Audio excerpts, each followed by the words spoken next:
Masterclass today is a very interesting program which will be focusing on valuation, rating practices within the context of the MPRA, and we'll be looking forward to learning from experts within the field and practitioners as well.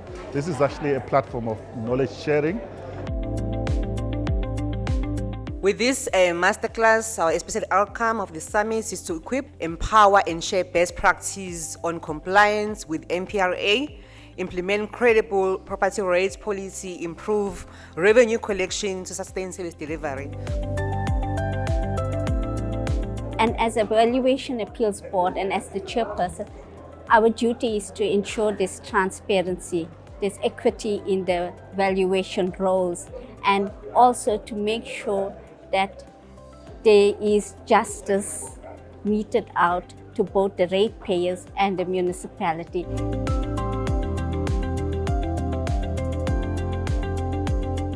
Hopefully, during the course of the next 2 days, we hope to cover various aspects like the legal side of things, which covers the requirements for valuers, the policies, bylaws that affect how we function. I see we've got the valuation appeal board as well, and it's good to get some insight from what they think and what they do, and hopefully give us some guidance into what we should consider, maybe when presenting to the board, that kind of thing. Yeah, we're very much looking forward to that, other than the usual valuations and revenue collection and compliance issues.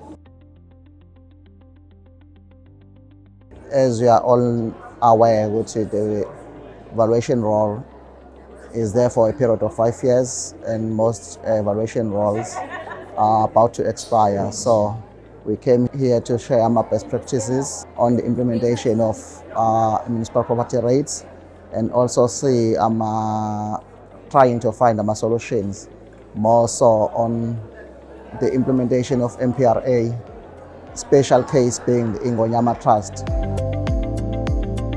So as a regulatory body, we actually subscribe to the international valuation standards. So whatever standards for valuations is being used throughout the world, we actually get those standards as a member of that organization, and we give it to our members so they can use for their valuations. Not all the valuation standards will be applicable to South Africa. So for example, within the international valuation standards, you didn't have mass valuation standards for rating purposes, which is your municipal mass valuation standards. Remember, we are an quasi-judicial body. There's a creature of statute, so we can only make certain decisions, okay?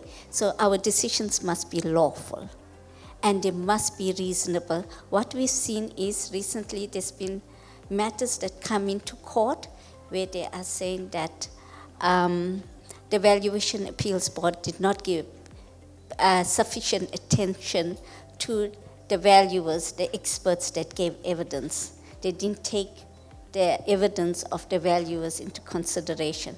So look at that. When you're having your discussions after the appeals being heard with your members, make sure your decision is reasonable. You've got to take into account the fact that the appellant in most cases is unrepresented and is a layperson. So if they tend to go off on a tangent as far as what they are saying goes, then bring them back gently. You know, you don't have to shout at them and say to them, look, you're out of turn with this and that's not relevant to anything. That person thinks it's relevant and that's why he's saying it. Normally I will sit at Amajuba, Alfred Duma, but it was our first time sitting and having an issue of category coming up to the board. So normally you're thinking valuation deals with values, the value of the property. But in these cases, the issue was the category. And we had to go to the case law. We found out there are some cases that the case of the City of Johannesburg versus Valuations Appeals Board, case number 41468 of 2018, says that as a valuations appeals board, we don't have jurisdiction to decide on categories of the properties. And yet it goes against what the Constitutional Court says. We had to find this case because the appellant was very strong on us, and we had to find something in our defense.